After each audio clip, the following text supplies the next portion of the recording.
سمعت امبارح ان الاهلي اتغلب 4 من غزل المحله في كاس العالم للانديه، صحيح الكلام ده؟ ده لا. ماشي، يلا بينا نشوف يا جدعان.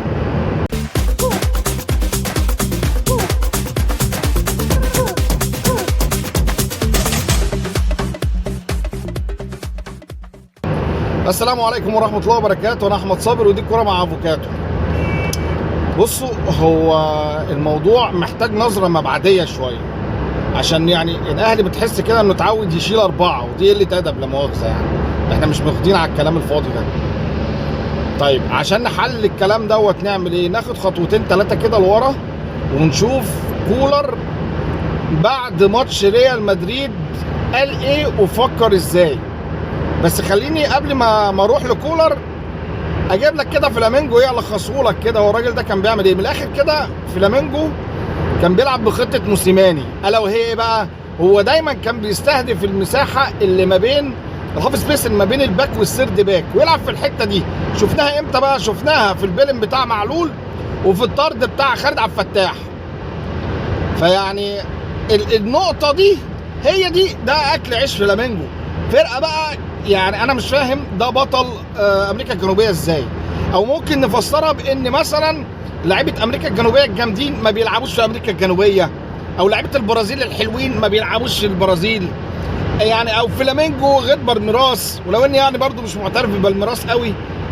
بس خلينا كده ننتقل بقى الناحيه الثانيه عشان نشوف اللي حصل ده حصل ليه عند مارسيل كولر. بقى الناحيه الثانيه، الراجل بعد ماتش ريال مدريد قال ان انا اصبت باحباط شديد.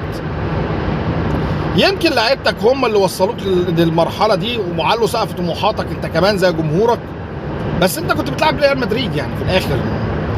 فخلاك بعد الماتش تفكر في المنافسات اللي بعد البطوله. ما لومكش، يعني انا ما لومكش على الكلام دوت، انا هلومك على الاخطاء التكتيكيه اللي انت عملتها جوه الماتش بعد كده. فده خلاك تقعد 6 لعيبه من اللي لعبوا ماتش ريال مدريد. ماشي، برضو مش هلومك. الاهلي ما عندوش احتياطي واساسي، لانه هو الروتيشن اللي كان عامله ما فيش حد ما لعبش. يعني كل اللعيبه اللي لعبت امبارح دي لعبت اساسيين في مطوشه كتير، يعني عبد الفتاح ومروان عطيه اول ما جم لعبوا، بيرسي تاو ما هو كان اساسي، طاهر ما هو كان اساسي، عبد القادر ما هو اساسي، محمد شريف، كل اللعيبه دي كانت لعيبه اساسيه. يعني ما انتش مش هتقدر تقول على حد فيهم ده كان قاعد احتياطي الموسم ومش عارف ايه والكلام الفاضي ده، ما بقاش خلاص. فانت بس خلينا نتفق على حاجه، يعني ان اكيد اقوى تشكيل عند الاهلي والقوه الضربه بتاعته كلها اللي لعبت ماتش ريال مدريد، يعني منطقيا مع التحفظات على قفشه. يعني ما الناس تقول لك لا اصل خليهم يا عم بدل ما هم 6-5 حلو ماشي. فانت تقعد 6 وانك تبدا بقى تشوف مجريات الماتش.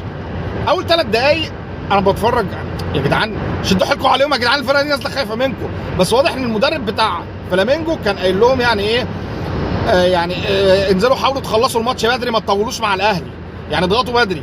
فالفرقه كلاعيبه كانت نازله قلقانه، بس تعليمات من المدرب لا خلص. فابتدوا لحد اول 20 دقيقه تقريبا ايه، الاهلي ما دخلش في جو الماتش، اللعيبه هتحس كده انها نازله ببرود، مش عارف في ايه كده. فالجول اللي حطوه فينا استفز اللعيبه، البيلن اللي جه دوت استفز اللعيبه. فاكتشفت الاهلي اهو ابتدى اهو، يعني مش شاري بقى معاك بقى مين اللي قاعد ومين اللي بيلعب ومفيش احتياطي ومفيش اساسي ومفيش الكلام ده كله. امتلكت من بعد الدقيقه 20 الماتش واتعادلت، ونزلت الشوط الثاني بقى ايه حاطط عليهم كمان لحد هنا واحنا حلوين. بس بقى بعد الجول الثاني كان المفترض اعمل ايه انا كمدرب؟ وخاصه ان انا لاحظت ان فلامينجو بيلعب على الهاف سبيس اللي ما بين السيرد باك والباك، وبيلعبوا بالسرعات بتاعتهم. هو ده اكل عيشهم على فكره. فرقه كاتيانه السنين ملهاش اي 30 لازمه، ولا جابه بقى ولا اي حاجه، والله العظيم فرقه تعبانه. يعني انت الفرقتين اللي لعبتهم في اول البطوله كانوا اقوى منها والله. فيعني بيلعب على الحته دي، اعمل انا ايه بقى؟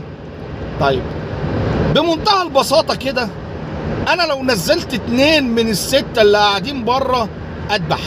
يعني انت جبت الجول الثاني ما دي نتيجه مش مطمئنه. فهعمل ايه بقى؟ اخلص بقى ايه؟ اذبح الماتش، انزل بقى اتنين يا اخي نص ساعه كده، اتنين من اللي قاعدين بره ينزلوا بقى يمسكوا الكوره. مش محتاج منهم مجهود بدني كبير، انا محتاج حد يمسك الكوره، لان الجبهه بتاعت عبد القادر مخوفهم وموقفهم ورا.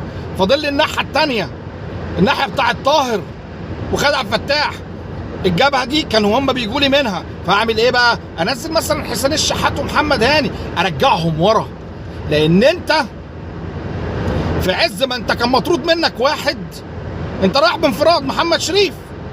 يعني هو ما يقدرش، انت كان هو هيفكر 1000 مره انه ما يتهورش عليك، ما يقدرش يتهور لما يبقى عنده جبهتين رايحين عليه ممكن يخترقوا في اي وقت. مش هيتهور، هيفكر 1000 مره.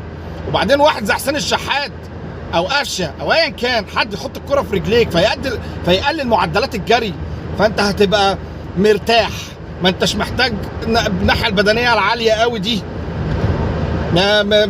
يعني كان عندك حل عشان تذبح الماتش وتخلص بدري، عشان على الاقل تقدير، مش انت مش تفكر بقى في انك تطرد لك حد، دي بعيد عن ذهن اي حد.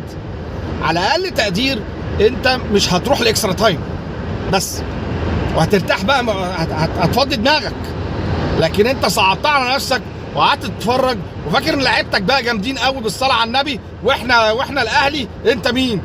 لا، كان لازم تتعامل مع الماتش بواقعيه اكبر. بعد كده بقى سيادتك نزلت محمد هاني مغصوب، لان برضو بص خلاص بقى هو الموضوع انتهى. انت الناس ركبت، ونزل ديانج برضو عكها، ونزل محمد هاني حظه هباب تيجي في ايديك كوره، ومصطفى غربال. بالمناسبه بقى مصطفى غربال، يعني هل التحكيم امبارح كان ليه يد؟ كان ليه يد كبيره جدا جدا جدا جدا. ليه؟ الشوط الاولاني فيه طرد لفلامينجو، الكوره اللي ضربوا فيها محمد عبد المنعم بالرجليه كده لا مؤاخذه بعد الكوره، انا مش عارف كان فين الفار. يعني ده سوء سلوك، ده طرد مباشر. الشوط الاولاني انت معلول حاسب عليه بيلين، ما اديتوش انذار. كوره فاول من بره ال 18 مشكوك في اصلها اساسا. يعني انا ما اعتقدش ان الواد لبسه، لان الواد وقع لما خالد وقع على وشه. يعني هو لو لمسه من قبل ال 18 ما التاني كان المفروض وقع الاول، ده التاني وقع وده خد 3 خطوات وبعد كده وقع بعديه. ايه بقى الكلام الفاضي دوت؟ فار ايه وهباب ايه؟ انا حاسس ان الحكم كان بيبيض وشه كده، يعني لما حسب الفاول دوت، هي لا فاول ولا اي حاجه. فالتحكيم امبارح كان ليه يد، كان ليه يد، بتاعت علي معلول بيلن، بيلن. وطبعا سيبك من معلول ضيع ضربه جزاء، بس الحاجه الاهم بقى من ده كله، لان طبعا يعني حته ضيع دي ده نصيبك، لكن الاهم من ده كله بقى ان الاهلي فعلا زي ما قلنا الماتش اللي فات دفع ثمن انه ما عندوش الفرود اللي بيخلص. يعني كرة محمد شريف ديت لو هو راح بيها وخلصها الموضوع كان انتهى. بيرسي تاو الموضوع كان انتهى. فيعني انا مش عايز، يعني انا مش هتكلم مع اللعيبه، لان انت من الاخر انت كمدرب هي دي امكانيات لعيبتك. يعني انت عارف ان محمد شريف بيضيع، وعارف ان بيرسي تاو بتلعبه 10. انت امبارح بتلعب 4-2-3-1، بتلعب ببيرسي تاو 10. انا اول مره اشوف بيرسي تاو بيلعب في المكان ده. هو لعبها، انا سمعت ان هو لعبها قبل كده بره، او بيلعب في الثلاث مراكز او الاربع مراكز اللي قدام، بس انا ما شفتوش قبل كده لعب 10 في الاهلي. ايا كان مش هتفرق كتير.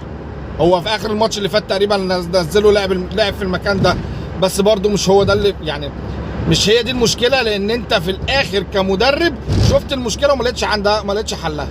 فانا مش همسك في اللعيبه طالما انت كمدرب كان عندك مشكله وما حلتهاش. مش هكلمك ان طاهر كان وحش مثلا طالما انت كمدرب ما طلعتش الاثنين ناحيه اليمين ونزلت الاثنين الجامدين بتوعك. يعني مش هتكلم بقى في اللعيبه كده، مش هتكلم ان محمد شريف كان وحش، كان طالما انت كمدرب كان في ايديك تقتل الماتش وما قتلتوش بانك تنزل اي 2 من ال6 اللي قاعدين بره ياخدوا الاستحواذ ويحطوا الفرقه دي في وسط ملعبها بس كده. فيعني وكأن يعني مارسيل كولر كان داخل الماتش دوت كأنه عاش مع الاهلي يعني امجاد البرونزيات اللي قبل كده. يعني داخل ما كانش همه اول ماتش ده، كان بيفكر في اللي بعديه، فدفع الثمن. لكل جواد كبوه. هو مدرب ملوش حل، مدرب جامد جدا، ما اقدرش اقول غير كده، من احسن المدربين، وهو المدرب الوحيد اللي ينفع يشيل الشعله بعد مانويل جوزيه. بصراحه ما جاش للاهلي مدرب بالقوه دي من بعد جوزيه، بس خلاص قولا واحدا لكل جواد كبوه، ومستني منه الراجل دوت شغل احسن من كده. واحنا جينا من بعيد جدا وسقف طموحاتنا عالي قوي، ماشي، جينا من بعيد قوي، يعني ما كناش هنشترك في البطوله، بس بقى عندك امل انك تقارع الكبار، وانك تبقى بطوله افريقيا دي اسهل من الدوري العام بتاعك. بس كده. لو عجبك الكلام دوت ما تنساش اللايك، الشير، الكومنت، سبسكرايب. لو انت بتتفرج عليا من على الفيسبوك يا ريت تروح تشترك في القناه. سلام.